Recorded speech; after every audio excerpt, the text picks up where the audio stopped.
La bellezza, la simpatia, ma soprattutto la bella voce non può mai mancare qui a Cantiamo Napoli. Rosina De Vivo, buonasera. Buonasera a voi, grazie per tutti questi bei complimenti. Figurati, li meriti tutto, ti vedo con un nuovo look, con i capelli un po' più schiariti, stai molto molto bene. La Belen napoletana, sì. Oh, vabbè, Belen proprio, magari, però...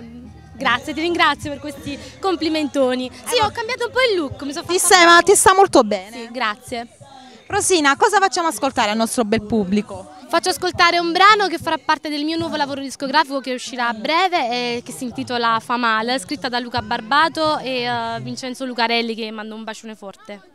Ok, la vogliamo dedicare a qualcuno?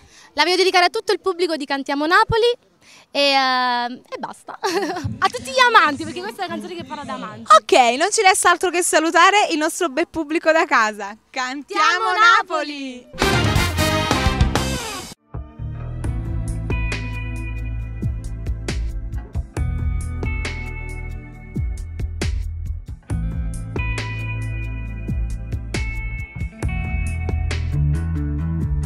Sono qui a guardare le foto di noi, quelle frasi che hai scritto per me.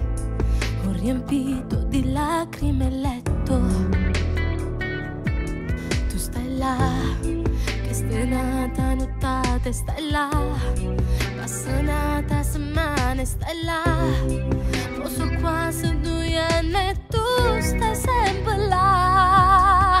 Fa male, st'amore lontano fa male. Lo saccio che tu mi vuoi bene, però non mi fai respirare. Fa male, si ascimma per fare sull'amore e non ci vedremo rimane e non ci potremmo chiamare.